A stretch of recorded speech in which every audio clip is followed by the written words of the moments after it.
2 Thessaloniciens chapitre 3 verset 5. Que le Seigneur dirige vos cœurs vers l'amour de Dieu et vers la patience de Christ. 2 Thessaloniciens chapitre 3 verset 5. Que le Seigneur dirige vos cœurs vers l'amour de Dieu et vers la patience de Christ. Que le Seigneur dirige vos cœurs vers l'amour de Dieu et vers la patience de Christ. 2 Thessaloniciens 3, verset 5. Bonjour bien-aimés, c'est l'heure de la prière et de la repentance. Seigneur, en ce matin nouveau, nous venons te louer et te remettre cette journée avec foi et confiance.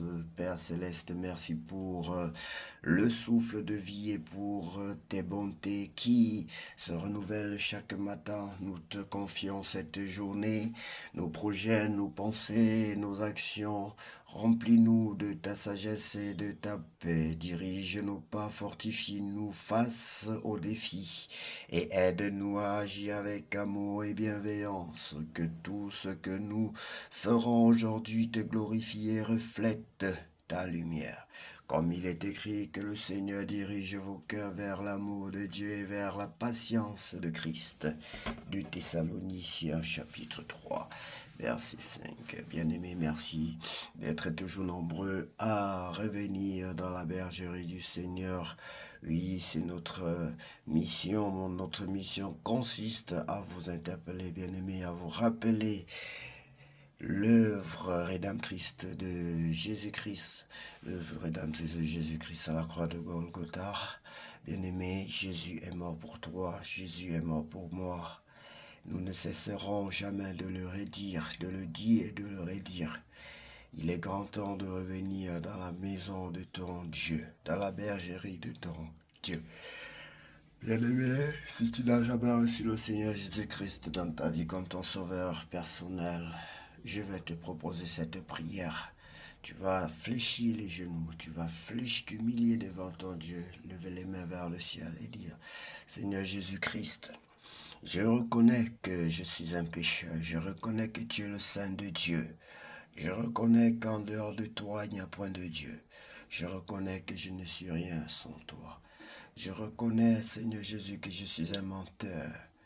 Tu peux citer ton péché, bien-aimé. Si tu reconnais un péché que tu pratiques, cite-le et arrête de le pratiquer, bien-aimé.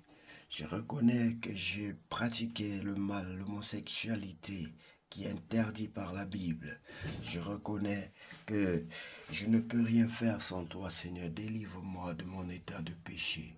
Je t'en supplie au nom de Jésus-Christ de Nazareth.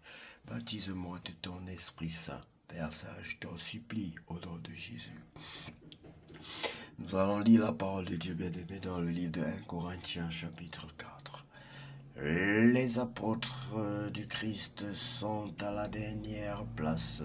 On doit nous considérer comme les serviteurs du Christ et les responsables chargés de faire connaître les mystères de Dieu. Finalement, ce qu'on demande à des responsables, c'est d'être fidèle. Moi, cela m'est égal. Vous pouvez me juger. Un tribunal humain peut me juger, mais je ne me juge pas moi-même. Je pense que je n'ai rien à me reprocher, mais cela ne veut pas dire que je suis innocent. Mon juge, c'est le Seigneur. Ne jugez donc pas avant le moment où le Seigneur viendra. C'est lui qui éclairera ce qui est caché dans la nuit. Il mettra les pensées des cœurs en pleine lumière. Alors chacun recevra de Dieu les félicitations qu'il mérite. Frères et sœurs chrétiens, à propos de ce que j'ai dit, j'ai pris Apollos et moi-même comme exemple à cause de vous. J'ai voulu vous apprendre le sens de ce proverbe, rien au-delà de ce qui est écrit. Alors personne ne se vantera en choisissant le parti d'un homme contre un autre. En effet, qui te rend supérieur supérieur aux autres.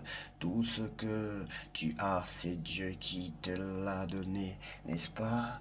Et si tu l'as reçu, pourquoi te vanter comme si tu ne l'avais pas reçu? Vous avez déjà tout ce que vous voulez. Vous êtes déjà riche, vous êtes devenu roi. Mais nous ne le sommes pas. Si vous l'étiez vraiment, nous pourrions nous aussi être rois avec vous. Mais à mon avis, Dieu nous a mis, nous les apôtres, à la dernière place comme des condamnés à mort. Voilà, bien-aimé, quelqu'un qui était au sommet de sa gloire dans le service de Dieu, comment lui-même et de manière sérieuse se considérait bien-aimé. Aujourd'hui, il ne se faisait pas voir. Aujourd'hui, il faut montrer qu'on est le plus grand homme de Dieu, qu'on est le plus grand ceci. Mais regardez comment l'apôtre Paul se considère. Il dit qu'il est le dernier. Oui, nous sommes devenus comme un spectacle pour le monde entier, pour les anges et pour les hommes. Nous sommes, oui, j'aimerais être comme ça, Seigneur, te servir, être grand dans le royaume des cieux, même si je suis petit sur la terre. Nous sommes fous à cause du Christ, mais vous êtes des chrétiens sages, nous sommes faibles, mais vous êtes forts. On vous respecte beaucoup, mais nous, on nous méprise. Jusqu'à maintenant encore, nous avons faim, nous avons soif, nous n'avons pas de vêtements. On nous fait du mal et nous ne pouvons jamais rester au même endroit. Nous nous fatiguons à travailler de nos mains. On nous insulte, mais nous souhaitons du bien. On nous fait souffrir, mais nous le supportons. On dit du mal de nous, mais nous encourageons les autres. Jusqu'à maintenant, pour les gens, nous sommes comme les ordures du monde, comme des choses sales que tous rejettent. Paul parle à ses enfants très aimés. Je ne vous écris pas cela pour vous faire honte, mais vous êtes mes enfants très aimés.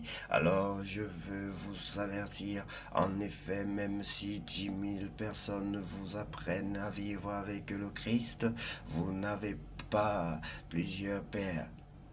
C'est moi qui vous ai donné la vie, celle du Christ Jésus, en vous annonçant la bonne nouvelle, dont je vous le demande avec force, suivez mon exemple. Et pour cela, je vous envoie Timothée, mon fils très aimé et fidèle dans le Seigneur. Il vous rappellera les règles qui me guident dans ma vie avec le Christ. C'est cela que j'enseigne partout dans toutes les églises. Certains ont pensé que je n'allais pas revenir chez vous et ils se sont vantés de cela, mais si le Seigneur le veut, j'irai bientôt chez vous et je m'intéresserai non pas aux paroles de ces orgueilleux, mais à ce qu'ils sont capables de faire, car le royaume de Dieu ce n'est pas une affaire de parole mais de puissance. Qu'est-ce que vous voulez? Que je vienne chez vous avec un fouet ou bien avec un cœur plein d'amour et de douceur? Voilà, bien-aimé. Un serviteur de Dieu, un modèle, bien-aimé. Lui-même, il pouvait reconnaître qu'il était un modèle parce qu'il va dire quelque part que si vous ne respectez pas nos instructions, suivez au moins notre modèle. Oui, bien-aimé, lorsque tu es un modèle, tu sais, lorsque tu vis dans la sainteté, tu peux savoir. Job vivait dans la sainteté et il savait, lorsqu'il a été puni, bien-aimé, que ce n'était pas à cause d'un péché quelconque. Nous devons donc tirer ces leçons et appliquer notre vie, bien-aimé, à la perfection. Que Dieu vous bénisse abondamment et que cette journée soit la plus belle de toutes les journées par la foi. Qu'il en soit ainsi au nom de Jésus-Christ. Amen. Je sais ta parole dans mon cœur. Je sais ta parole dans mon cœur. Pour ne pas pécher contre toi, Seigneur. Je sais ta parole dans mon cœur. Pour ne pas pécher contre toi, Seigneur. Je sais ta parole dans mon cœur. Je sais ta parole dans mon cœur. Je sais ta parole dans mon cœur. Pour ne pas pécher contre toi, Seigneur. Je sais ta parole dans mon cœur.